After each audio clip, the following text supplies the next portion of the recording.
Sorry. Hi everyone.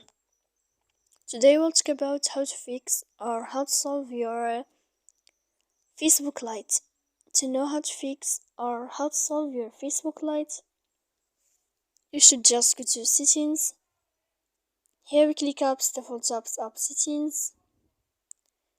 Then in this list you will enter to the window of Facebook Lite and you will enter here. Then this page of app info you will click on Forcestop and you click OK. Here we'll enter to the window of storage. Then you click clear cache. You can turn off your Wi-Fi and you can wait a moment to turn on it again. So please don't forget to support us by like and subscribe.